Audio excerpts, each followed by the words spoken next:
Quelle importance de considérer ce que nous sommes devenus et ce que nous sommes à cause de la grâce de Dieu, à cause du don de son amour, à cause de l'œuvre du Seigneur Jésus, et de le réfléchir, de le vivre. Ce que nous sommes devenus, quelque chose de tellement grand. Dieu nous fait rentrer dans un domaine dont nous ne pouvions pas rentrer nous-mêmes. Il nous a accordé cette vie, une vie éternelle. Une vie éternelle. Et nous pouvons prendre, si vous voulez bien, l'épître de Jean pour se rappeler cela dans la première épître et au chapitre 5 et au verset 11. Voici ce qu'il est dit et voici ce témoignage. C'est que Dieu nous a donné la vie éternelle et que cette vie est dans son Fils. Il dit au verset 12, celui qui a le Fils a la vie, celui qui n'a pas le Fils de Dieu n'a pas la vie. Je vous écris ces choses afin que vous sachiez, quelle importance de savoir cela, que vous avez la vie éternelle, vous qui croyez au nom du Fils de Dieu. Nous avons la vie éternelle. Et l'apôtre dit au même chapitre verset 20, nous savons aussi que le Fils de Dieu est venu, qui nous a donné l'intelligence pour connaître le véritable, et nous sommes dans le véritable en son Fils Jésus-Christ. C'est lui qui est le Dieu véritable et la vie éternelle. Mais vous vous rendez compte que nous sommes dans le véritable, et dans le véritable, que nous sommes en Dieu, en Christ, nous sommes dans le véritable en son Fils Jésus-Christ. Dieu nous a donné cette vie, une vie éternelle. Dieu nous fait rentrer dans un domaine éternel, l'éternité.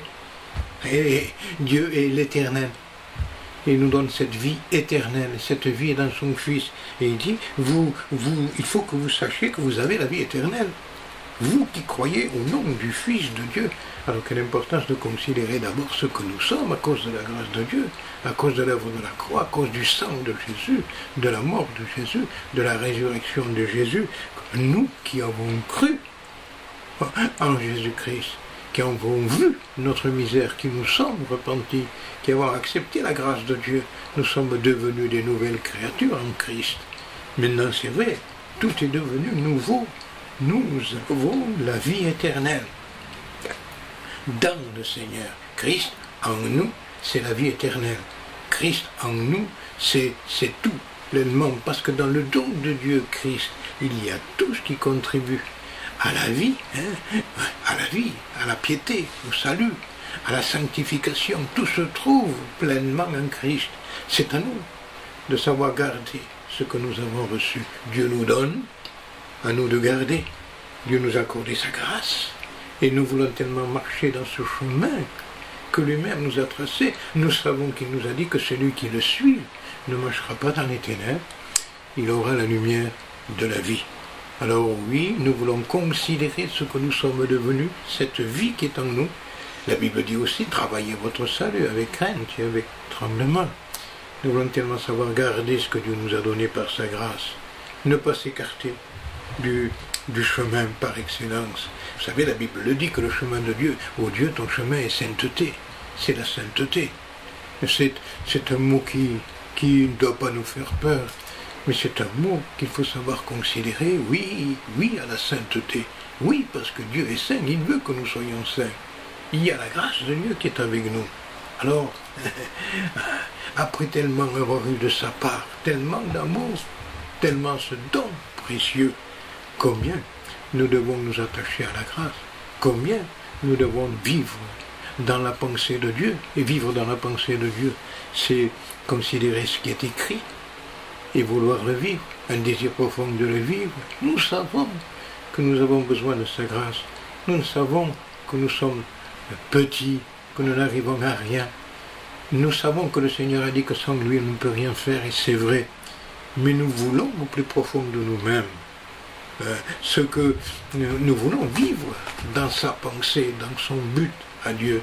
Nous voulons garder le bon dépôt par le Saint-Esprit. Nous voulons compter sur sa grâce pour que ce que nous lisons, ce que nous méditons, devienne une réalité par la grâce de Dieu. Oui. Et être ces hommes intègres. Vous savez, il y a un texte qui dit que les hommes intègres héritent le bonheur. Les hommes intègres hériteront le bonheur. Quel bonheur, quelle félicité de partager cette éternité avec lui, d'être avec le Seigneur, réalisant que nous serons avec lui, non pas pour un temps passager, mais pour l'éternité. Alors oui, que l'intégrité soit notre partage, que nous ne nous détournions pas pour écouter nos pensées, pour aimer ce que le monde nous propose. Non, nous ne voulons pas de cela. Nous voulons nous attacher à cette grâce et nous voulons vivre dans la pensée de Dieu. Nous voulons marcher dans ce chemin qui est sainteté. Nous voulons nous écarter du mal. Nous voulons aimer ce qui est bien.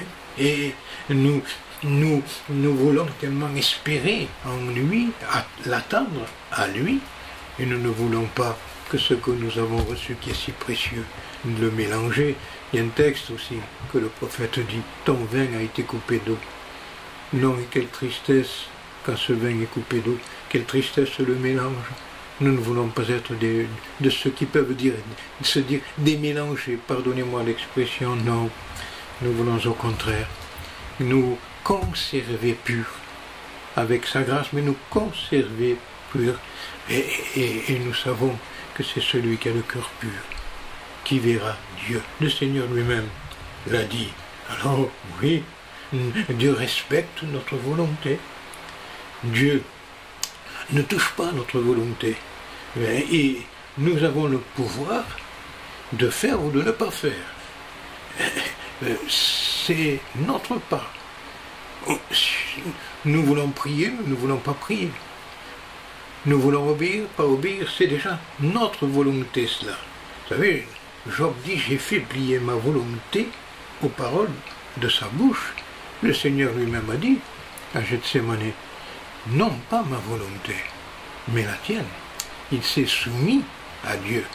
Il a soumis à Dieu, pas ma volonté, mais la tienne, Seigneur, ta volonté.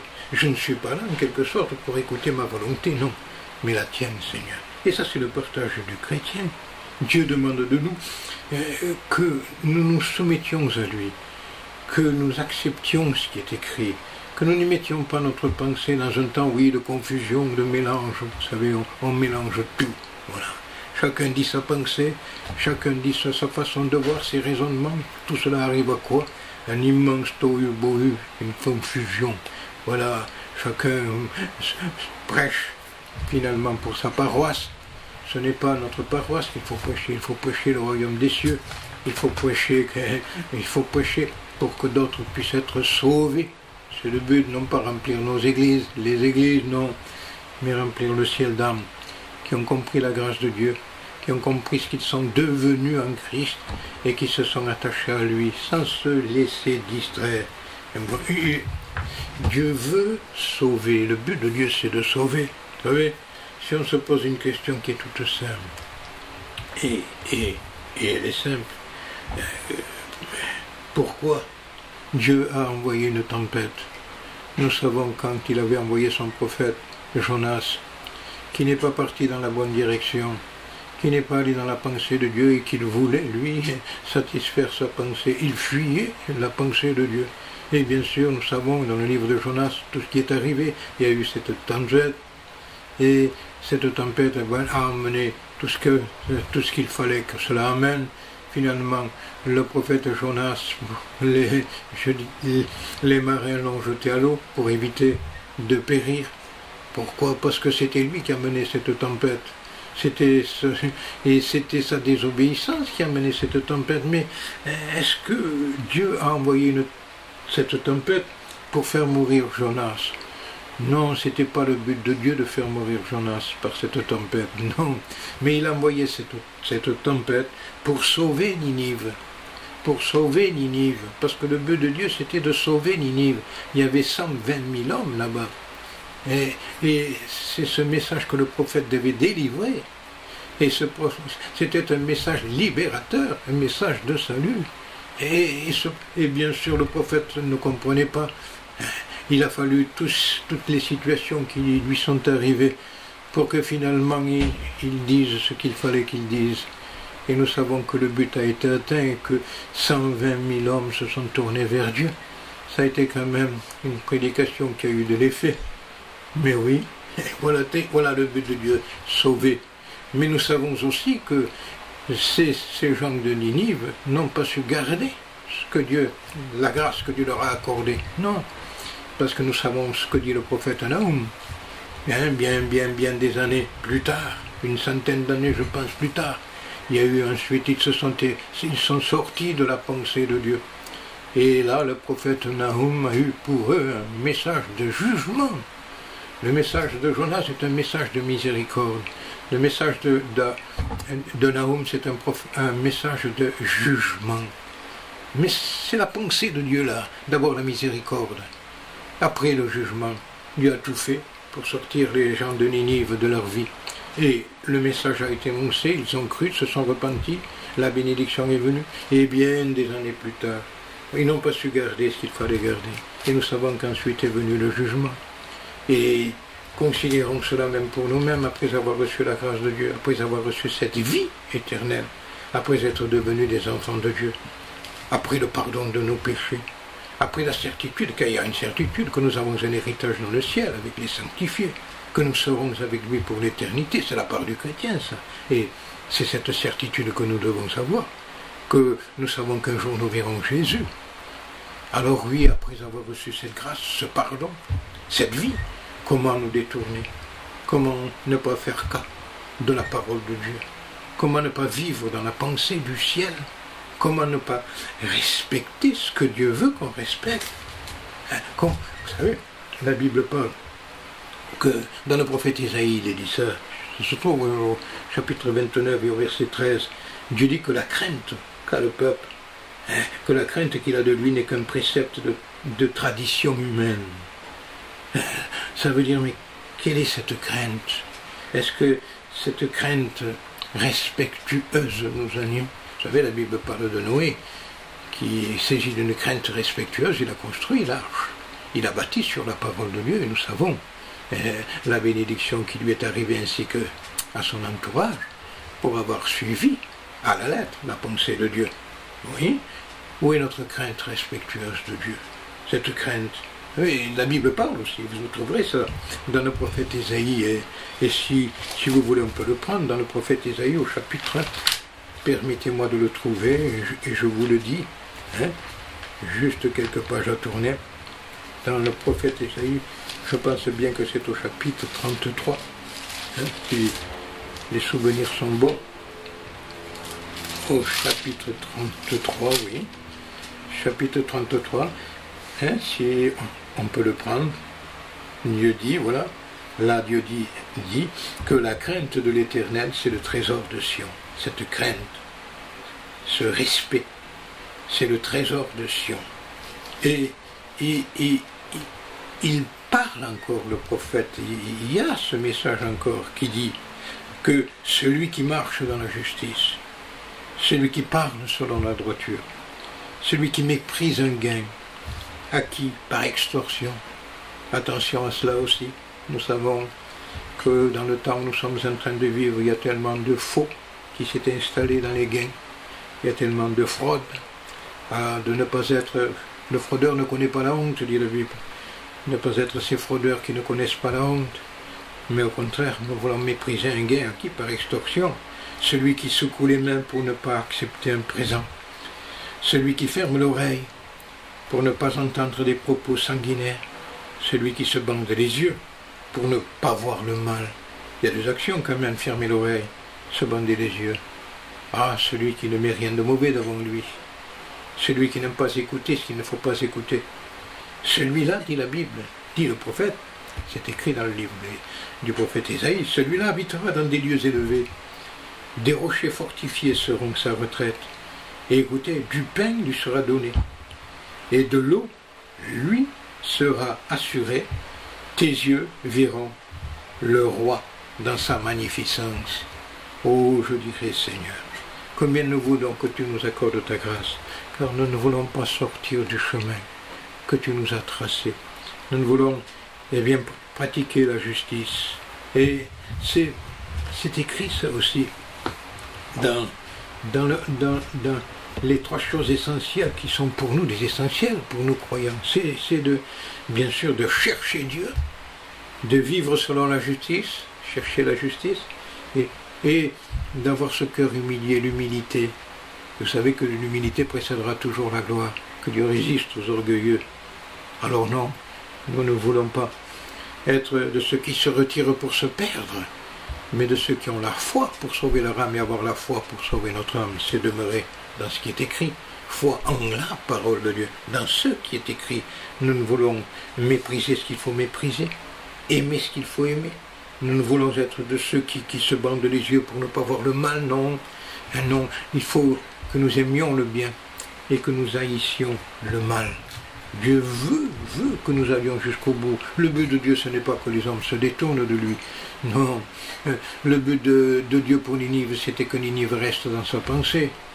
Mais il s'est passé ce qu'il s'est passé, c'est qu'ils n'y sont pas demeurés, bien sûr avec tout ce temps qui s'est écoulé, mais ensuite est venu le jugement.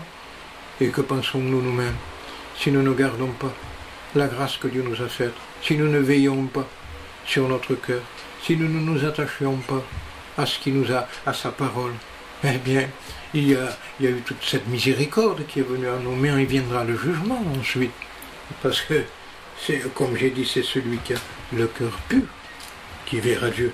Alors oui, à nous d'avoir ce saint respect, cette sainte crainte. Oui, Dieu va juger les actions secrètes des hommes, dit le livre des Romains. Que les hommes même rendront compte de toute parole vaine qu'ils auront proférée. Que Dieu mettra en lumière ce qui est caché dans les ténèbres. Que Dieu manifestera les desseins des cœurs. Alors oui, à nous de considérer où nous en sommes. Parce que on ne pourra pas échapper si nous ne gardons pas ce qui est écrit avec notre cœur. Nous sommes sans force, mais nos regards sont sur toi, Seigneur. Nous ne voulons pas prendre la voie du méchant. Non. Même ta parole dit quelque chose d'important pour que celui qui détourne l'oreille pour ne pas écouter la loi, sa prière même est une abomination. Alors, comme disait David pour moi, j'écouterai ce que dit Dieu. Il nous parle de paix pour qu'on ne retourne pas à la folie de nos pensées, à la folie de la désobéissance, à la folie de retourner dans la vallée. Oh non, que Dieu nous accorde sa grâce pour comprendre vraiment cela. Et de vouloir demeurer dans le sentier qui nous a tracé. Il y a un chemin, en quelque sorte, dans le livre des Philippiens.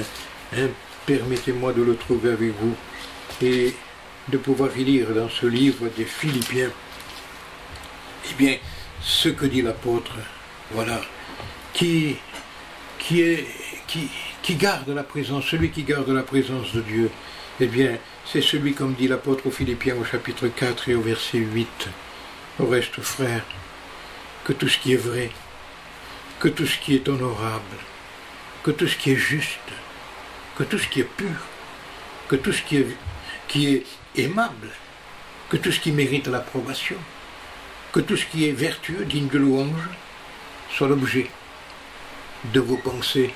L'apôtre Paul même dit, ce que vous avez appris, ce que vous avez reçu, ce que vous avez entendu de moi, ce que vous avez vu en moi, pratiquez-le, et le Dieu de paix sera avec vous. Oui, nous aussi, nous voulons apprendre ce que vous avez appris, recevoir, entendre. Oui, entendu de moi, disait l'apôtre, cette parole même, ce livre que nous lisons nous-mêmes, eh bien nous voulons le pratiquer. Et le Dieu de paix sera avec vous. Vous savez, il y a les béatitudes de l'Apocalypse. Vous savez qu'il y a les 7 béatitudes de l'Apocalypse que nous devons considérer, ces 7 béatitudes de l'Apocalypse. Et elles commencent, et c'est dans le chapitre 1 de l'Apocalypse, on peut le lire, et au verset 3, « Heureux celui qui lit, ceux qui entendent les paroles de la prophétie et qui gardent les choses qui y sont écrites, car le temps est proche. Important hein, de lire, d'écouter, de garder. Lire, écouter, garder. Heureux, oui, car, il dit, le temps est proche. Bien sûr, permettez une autre béatitude qui se trouve, pardonnez-moi, dans le chapitre 14 de l'Apocalypse, et au verset 13, si vous voulez bien. Hein? Qu'est-il écrit? Heureux dès à présent les morts, qui meurent dans le Seigneur. Oui, oui, dit l'Esprit, ils se reposent de leurs travaux, car leurs œuvres les suivent. Heureux dès à présent les morts qui meurent dans le Seigneur. Oh, ce n'est pas une mort. Celui qui croit en lui vivra, quand même il serait mort. Alors c'est heureux celui qui garde ce qui est écrit. Oui, parce qu'en gardant ce qui est écrit, il marche dans la voie du salut. Oui, heureux. Pourquoi? Parce que pour lui, il y a une assurance profonde. Et vous savez, dans le chapitre 16 de l'Apocalypse, au verset 15, juste pour vous donner quelques textes, il est dit, heureux celui qui veille, qui garde ses vêtements, afin qu'il ne marche pas nu et qu'on ne voit pas sa honte. Ah oui, oui. Alors oui, on sera heureux si on veille. Si on veille et si on garde ses vêtements blancs. Oui, veille sur ton cœur, dit la Bible. C'est de lui qui viennent les sources de la vie. Et ce vêtement qu'il faut, quand tout tes vêtements soient blancs, c'est écrit aussi, que l'huile ne manque pas sur ta tête. Oui, et vous savez, il y a un reproche que le Seigneur fait à l'église de l'Apocalypse, à une église de l'Apocalypse. Et c'est l'église de Laodicée. Vous l'avez ceci, au chapitre 3 de l'Apocalypse. Et c'est une église dont le Seigneur dit que, 3, pardonnez-moi, et au verset 16, il dit, parce que tu es tiède, tu n'es ni froid ni bouillant, je te vomirai de ma bouche. Bon, quand on vomit, pardonnez-moi le mot, on met dehors ce qui ne va pas dans notre corps, ce qui trouble, hein, ce qui nous fait mal. Alors pardonnez-moi, on le vomit, on le met dehors. Le Seigneur dit le tiède, je le vomirai de ma bouche. Donc nous sortons du corps. C'est triste quand même. C'est triste d'être cette tiédeur. Alors on est et on n'est pas. C'est un pas en arrière, un pas en avant. C'est nos pensées qu'on mélange. On dit toujours, mais Dieu sait, mais Dieu voit. Oui, Dieu est amour, amen, Dieu sait, Dieu voit. Mais Dieu pourrait dire, mais jusqu'à quand tu clocheras des deux pieds? Pourquoi tu ne prends pas la voie qu'il faut prendre? Pourquoi tu mêles tout le temps ta façon de voir des choses? Non, il y a la miséricorde, oui, mais attention, il y a le jugement. Et il faut que nous écoutions la pensée de Dieu. Il dit, tu es tiède, je te vomirai de ma bouche. Et en plus tu dis, je me suis enrichi, j'ai besoin de rien. Et tu ne sais pas. Et ça peut s'adresser à chacun de nous, ça, qu'ici, nous sommes dans cette tiédeur spirituelle. Et je pense que c'est un grand besoin de, je dirais, tout ce qui se passe actuellement, cette tiédeur. Oui, on a nos pensées. Oui, on suit de loin. Voilà. Certaines choses, on les accepte, d'autres choses, on les discute. Mais il n'y a pas cette crainte respectueuse, cette obéissance, comme a fait Noé, par rapport à ce que Dieu lui demandait. Alors, bien sûr, des fois on peut se dire, moi je suis riche, je vais à l'église, je prie, j'y suis, bien sûr que j'y vais le dimanche. Et je prends la scène. Bien sûr que j'ai quelques frissons de temps en temps. C'est pas ça qui t'assurera le salut. Non, tu es tiède. Tu es tiède et fais attention. Fais attention parce qu'il faut revenir. Parce que si tu ne viens pas. Quand il faut revenir, il arrivera un moment donné où ce sera trop tard et le Seigneur donne un conseil à cette église. Il dit, je te conseille d'acheter de moi de l'or éprouvé par le feu, de l'or éprouvé par le feu, afin que tu deviennes riche. des vêtements blancs, afin que tu sois vêtu, et que la honte de ta nudité ne paraisse pas, et un collier, pour oindre tes yeux, afin que tu vois. Il dit ce qu'il est, moi je reprends et je châtie tous ceux que j'aime. Amen et merci à cela, Seigneur. Et donne du zèle et repens-toi. C'est encore son amour qui dit donne du zèle et repens-toi, repens-toi. Achète de moi de l'or éprouvé par le feu. Oui, des vêtements blancs. Oui, en un mot, qu'est-ce que cela veut dire? Sépare-toi du péché. Des vêtements blancs, c'est un vêtement qui c'est comme un cœur pur. Voilà. Oui, le sang de Jésus nous purifie de tout péché. Oui, et ce discernement.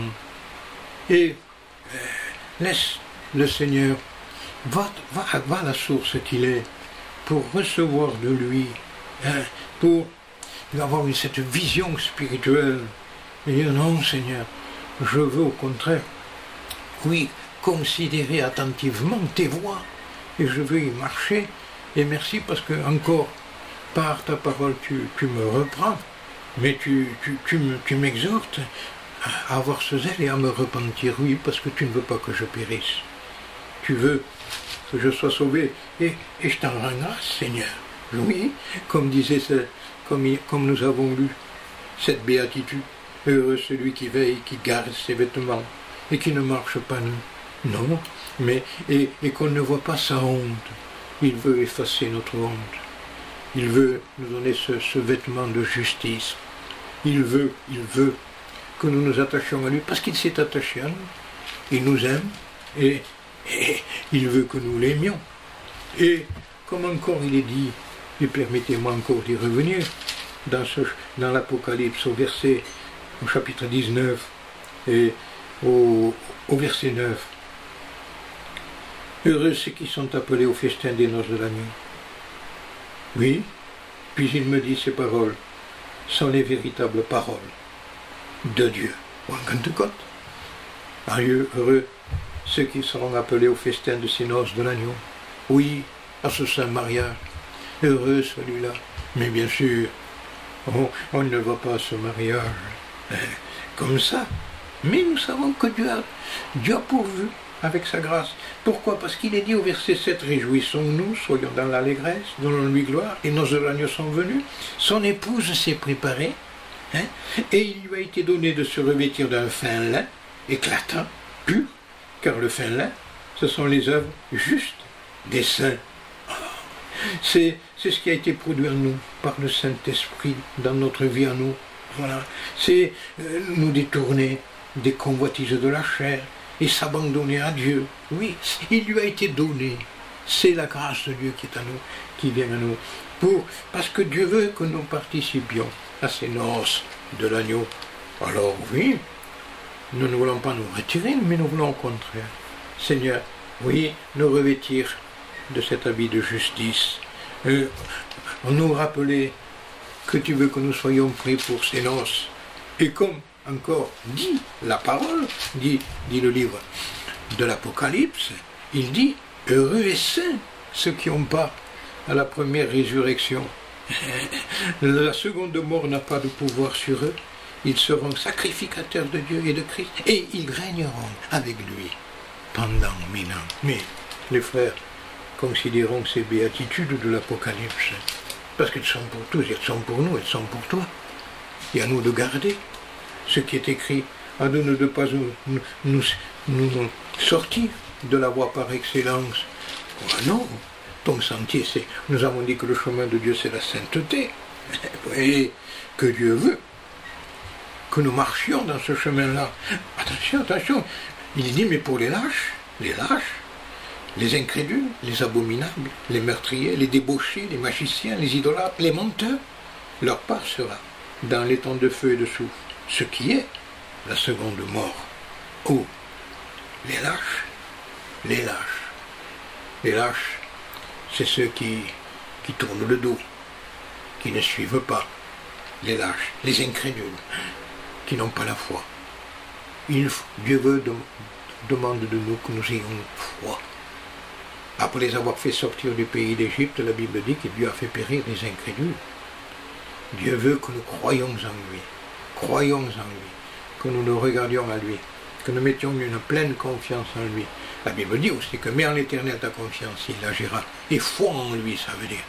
Et il agira. Oui, non, nous ne voulons pas être des abominables, des meurtriers, des débauchés, non pas tout ça, menteurs.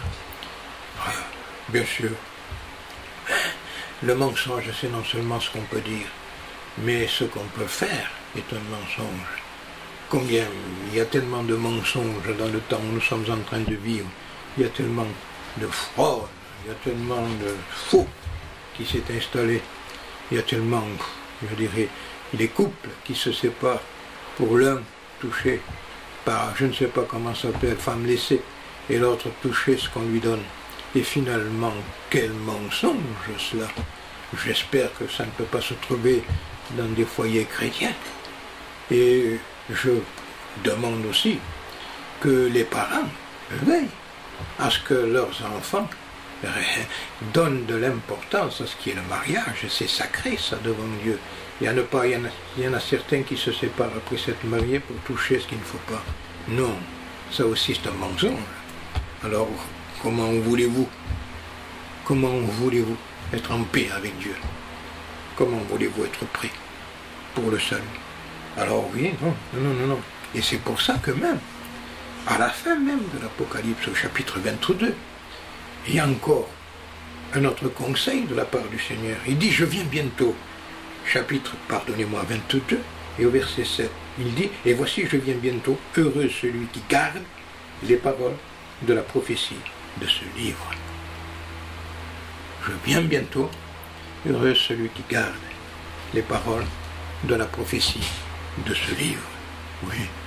Alors, nous le disons ensemble. Alors, je ne peux que me le dire moi-même. Garde les paroles de la prophétie de ce livre. C'est aimer ça. Aimer, c'est pas un sentiment avec Dieu, c'est une action. Aimer Dieu, c'est une action, pas un sentiment. Il veut nos actions, Dieu. On peut tellement dire j'aime Dieu, ça s'entend. Et des fois, on peut dire Seigneur avec un cœur faux. Non. Il faut que nous venions à la grâce. Il faut que nous respections, que nous craignions Dieu. Il faut que nous nous conservions purs. Nous ne voulons pas nous retirer de la voie par excellence. Oui, même la Bible dit, attention, que celui qui est injuste soit injuste. Mais que celui qui est saint, que celui qui est souillé, se souille encore. Mais que celui qui est juste pratique encore la justice, et celui qui est saint, se sanctifie encore. Je viens bientôt, ma rétribution est avec moi pour rendre à chacun selon son œuvre. Et il poursuit encore au chapitre 14, heureux ceux qui lavent leur robe afin d'avoir droit à l'arbre de vie et d'entrer par les portes dans la ville.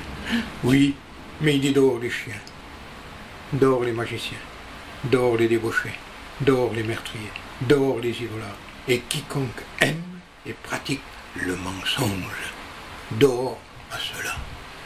Oh, nous ne voulons pas nous entendre dire dehors, mais nous voulons être de ceux qui voulons garder ce qui est écrit. Pierre a posé des questions au Seigneur. Et il a posé des questions, vous les trouvez dans la Bible, ça c'est dans l'évangile de Jean. Il a dit à un moment donné, Seigneur, où vas-tu? Et le Seigneur lui a répondu, tu ne peux pas maintenant me suivre où je vais. Tu me suivras plus tard. Et Pierre lui donne la deuxième question au Seigneur. Pourquoi ne puis-je pas te suivre maintenant? Je donnerai ma vie pour toi. Et le Seigneur lui répond, tu donneras ta vie pour moi? En vérité, je te le dis, le coq ne chantera pas que tu ne m'aies renié 3 fois. Oh, Seigneur, où vas-tu? Pourquoi je ne peux pas te suivre? Oui, là où il est, nous voulons être. Et le Seigneur a dit, là où je suis, là sera mon serviteur. Là sera celui qui aura gardé ce qui est écrit. Je donnerai ma vie pour toi, dit Pierre. Et nous savons la circonstance. Combien ils l'ont renié, il l'a renié. Non, pas nos pensées, pas nos raisonnements, pas des faux chrétiens ou des fausses chrétiennes. Tu sais sur toi ce qu'il y a dans ton cœur. Tu sais de quelle façon tu te comportes, toi-même, avec ta femme, avec tes enfants. Tu sais même quel témoignage tu as chez toi. Le témoignage, comment est ton témoignage par rapport à ta femme et par rapport à tes enfants? Alors, s'il y a beaucoup de choses qu'il faut considérer, Jésus a dit, tu donneras ta vie pour moi. Ça peut nous dire nous aussi, tu te dis chrétien? Tu te dis que tu es prêt? Tu dis que tu m'attends? Est-ce que tu sais ce que c'est que de m'attendre? Est-ce que tu es un vrai chrétien? Comment tu te comportes? Quelle est ta façon de m'écouter par rapport à ce que je dis dans ma parole? Nous savons qu'il est important d'écouter. Nous avons dit que David a dit, pour moi j'écouterai ce que dit Dieu. Il voulait écouter ce que Dieu voulait. Hein? Et nous avons dit que pour nous assurer que même la pensée que Dieu soit avec nous, il fallait que tout ce qui est pur, honorable, aimable, vertueux, digne de louange, nous l'avons lu dans les Philippiens, soit l'objet de nos pensées. Est-ce que cela est en nous-mêmes ce qui est pur, honorable, ce qui est vrai, ce qui est vertueux, ce qui est aimable, ce qui mérite l'approbation? Est-ce que c'est l'objet de nos pensées, cela? Quelles sont nos pensées? Ah, bien sûr, on aime les rassemblements où on veut ces manifestations, on veut entendre du bruit. Mais faisons bien attention à ce bruit. C'est un bruit étranger, ça. Non. Même il y a un texte qui dit, éloigne le bruit de tes cantiques. Je n'écoute pas le son de tes luttes. Oh oui, il y a tellement de faux bruits. On met l'esprit partout. Non, il n'est pas partout. Pas du tout. Voilà. Alors, bien sûr, on crie. On lève les mains. On crie. On peut se mettre à genoux même. Hein. Attention, ça c'est tellement émotionnel. Les émotionnels ne rentreront pas dans le ciel. Non. Les émotionnels touchent à l'âme. Non, Dieu ne veut pas ça. Qui rentrera dans le ciel? Eh bien, ce n'est pas les émotionnels, non. C'est ceux qui obéissent. Parce que tu as gardé la parole de la persévérance en moi, je te garderai. Parce que tu veux obéir. Vous savez, Dieu veut qu'on ait communion avec lui. Comment avoir communion avec lui? En criant? Non, en obéissant. C'est l'obéissance qui nous permet d'avoir une communion avec lui. Parce que si on désobéit, on ne peut pas avoir communion avec lui. Dieu ne sera jamais avec nous. Alors oui, alors vous voyez quand même, après avoir reçu cette vie, qui est une vie éternelle, après avoir considéré ce que nous sommes devenus, quel attachement nous devons avoir pour la grâce. Oui, et il est bien dit que nous avons écouté les béatitudes, nous les avons écoutées ensemble, les béatitudes de l'Apocalypse. Mais permettez-moi de venir à Isaïe le prophète, hein, juste pour nous rappeler, la parole de Dieu, il faut se la rappeler, maintenant on ne doit pas dire nos pensées, on ne doit pas crier, non, on ne doit pas crier, on ne doit pas transpirer, pardonnez-moi le mot, non. Prêche la parole en toute occasion, favorablement, reprend, censure, exhorte, oui, comme il faut le faire, car il viendra un temps où les hommes ne supporteront plus la saine doctrine, ils auront la démangeaison d'entendre des choses agréables, ils se donneront des foules de docteurs, ils se détourneront de la vérité, la vérité, Jésus a dit, il est la vérité, il est la grâce, il est la vérité. Et avant de considérer ce que Isaïe va nous dire, que nous allons voir ensemble, lire ensemble. Laissez-moi vous dire ce qu'a dit un homme de Dieu. Un homme de Dieu, il dit, attention, parce que dans ce temps, et c'est vrai, et pour nous maintenant c'est encore plus grand, par rapport à son temps, même pour nous encore c'est plus grand. Il dit, on prêche beaucoup, on dit beaucoup l'unité, l'amour, l'unité. Et il faut s'unir. Et attention à ce système de rentrer dans cet écuménisme aussi. Il faut s'unir, on s'unit, voilà. L'un a sa manière de voir les choses, l'autre a sa manière de voir les choses, et on s'unit ensemble, voilà. Et on appelle ça l'amour, il faut s'unir. On le dit, l'unité et l'amour. Et cet homme qui a été un homme de Dieu remarquable, il a dit quelque chose, écoutez-le bien. Malheur à l'amour et à l'unité, non à l'amour, non à l'unité, quand ils nous font mettre la vérité de côté. Non à l'amour, non à l'unité, quand ça nous fait mettre la vérité de côté. Parce que le véritable amour et la véritable unité sont enfantés par la vérité. Voilà. S'il n'y a pas de vérité, c'est un amour fou. Et c'est une unité fausse. La véritable unité née de l'amour, c'est la vérité qui enfante l'amour et qui enfante l'unité. Alors vous voyez que ça fait peur actuellement. Ça fait peur, parce qu'on peut prêcher la sainteté. Mais bien sûr qu'on peut la prêcher. C'est ça maintenant. Et tout le monde veut prêcher la sainteté. Ça devient presque une mode, pardonnez-moi le mot et que Dieu me pardonne, de prêcher la sainteté. Mais attention, il faut vérité, la vérité. La vérité. C'est la vérité. Vous connaîtrez la vérité vous affranchira. Je suis le chemin, la vérité, la vie. Nul ne va au Père que par moi. Et pourquoi Christ est venu? Je suis venu dans le monde pour rendre témoignage à la vérité. C'est écrit ça aussi. Alors les frères, ne jouons pas avec la parole de Dieu, s'il vous plaît. Ne nous amusons pas dans des rassemblements qui n'amèneront rien. Et ça, il faut décrier cela. Non, revenons à ces anciens sentiers. Revenons à la parole de Dieu. C'est si simple que c'est dur. On ne peut plus revenir à cette simplicité de l'évangile, à cette simplicité des réunions. Maintenant, il nous faut même toutes sortes d'instruments pour favoriser une petite ambiance spirituelle. Ce n'est pas un instrument dont on a besoin, c'est de l'esprit qu'on a besoin. Bien sûr qu'on n'est pas contre un instrument, mais bien sûr, mais aussi tout dépend de celui qui joue de l'instrument. C'est important ça. Alors oui, revenons à ce qui est écrit. Revenons à la vérité, s'il vous plaît. Revenons à Dieu. Respectons Dieu. Craignons-le comme Noé, saisi de cette crainte respectueuse, a bâti l'arche. Comme il fallait la bâtir. Et il l'a bâtie. Et ensuite, c'est devenu un moyen de salut extraordinaire pour lui et les siens. Alors oui, nous considérons ce qui est écrit. Attention au mélange, la confusion. Non, c'est Babylone tout ça. Nous revenons à Jérusalem, ces jours de paix. Revenons à la pensée de Dieu. Pourquoi? Parce qu'on s'écarte, les frères, de ce qu'est la pensée de Dieu. Parce qu'on s'écarte de la vérité. Parce qu'on s'écarte de la sainteté de vie. Parce que maintenant il y a un mélange.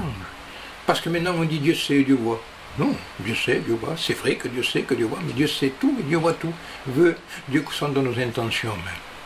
Mais Dieu veut que nous marchions dans la sainteté de vie. Il n'a pas dit « Soyez saints car je suis saint ». Pourquoi l'aurait-il dit? Nous avons sa grâce avec nous. Nous avons la possibilité de vivre comme il veut que nous vivions. Nous avons sa vie en nous. Nous avons sa vie. Il nous a donné cette vie. Vous êtes dans le véritable, son Fils Jésus-Christ. Mais vous vous rendez compte que nous sommes dans le véritable, en Christ? Alors, non, éloignons-nous. Je vous prie, éloignons-nous. Nous pouvons nous le dire, et je ne peux que me le dire. Éloignons-nous de ces chemins qui ne sont pas le chemin. Le chemin, c'est la vérité. Le chemin, c'est ce qui est écrit. Il n'y a pas d'autre chemin que celui-là. N'en faisons pas un autre. Voilà, parce qu'il s'est à craindre beaucoup de choses actuellement dans le temps où nous sommes en train de vivre. Oui. À craindre beaucoup de choses qui viennent, qui sont là et qui s'établissent. Bien sûr, ces choses frappent à la porte des églises et elles rentrent. Ah oui, maintenant, vous savez, il faut du monde et du monde et du monde et du monde. Je dirais c'est bien, il faut du monde, mais d'accord, mais il vaut mieux un petit troupeau que comme dit le Seigneur, à qui votre Père a trouvé bon de vous donner le royaume. C'est 120 à la chambre haute. C'est 300 de Gédéon. Je pense qu'il y en avait 32 000 au départ. Mais après diverses circonstances, ils se sont trouvés les 300. Et c'est avec ces 300, eh bien, qu'il y a eu la bénédiction, la victoire. Oui, petit nombre, mais je dirais quelle importance. Un nombre dans lequel Dieu était avec. Voilà. Alors, ne soyons pas là pour mettre nos pensées, nos raisonnements, le faux au milieu du vrai. Non, non, non, non, non, c'est le vrai. Le vrai, c'est ce qui est écrit. La vérité n'a qu'un chemin, la parole de Dieu. Ça se trouve là, la vérité. Je crains, disait Paul, qu'il y ait, par la façon que vous vous comportez par rapport à tout ce que vous pouvez voir, qu'il y ait un autre Jésus, un autre esprit et un autre évangile. Non, vous savez, ce qu'a été la pensée d'un homme de Dieu remarquable, il l'a été. Et cet homme remarquable, il s'appelait William Booth. C'est celui qui a été le fondateur de l'armée du salut. Il avait dit le plus grand danger du XXe siècle, et du XXIe siècle aussi, ô combien, sera une religion sans esprit. Voilà. Ce sera des chrétiens sans Christ. Des chrétiens sans Christ. Et ça existe. Des chrétiens sans Christ. Le pardon sans repentance. Le pardon, il est bon marché là. Non, le Seigneur a dit repentez-vous. À l'église de l'Apocalypse qu'on a lu, il dit repens-toi et donne du zèle et repens-toi. Il dit je crains qu'il y ait le salut sans la nouvelle naissance. Et oui, il peut y avoir ce salut sans nouvelle naissance.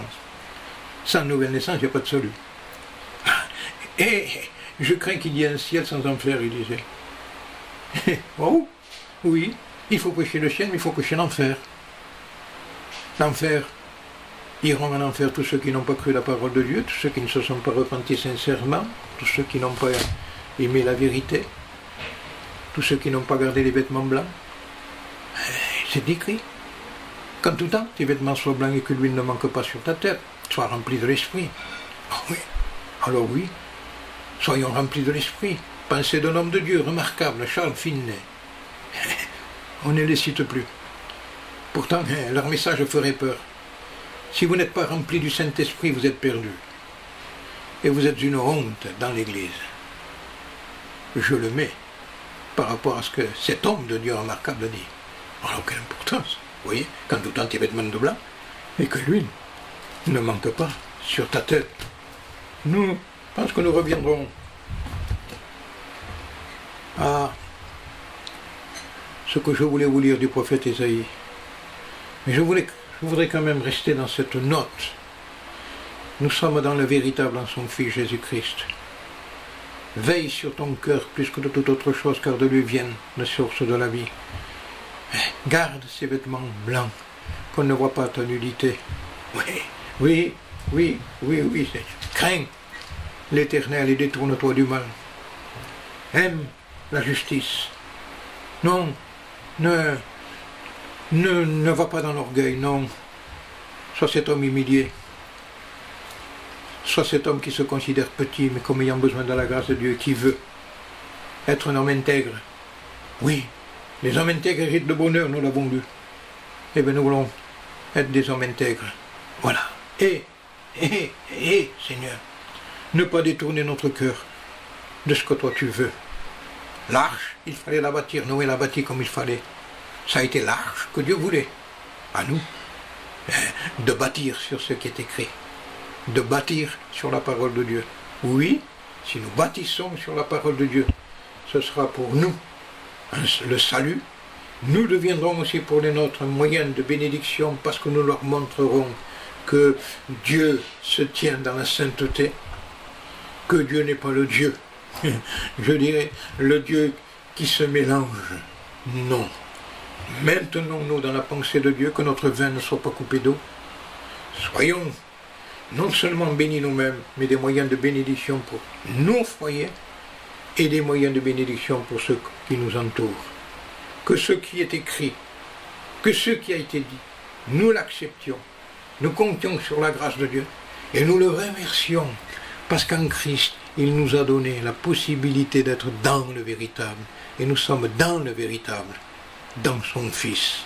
Merci Père, merci Seigneur Jésus.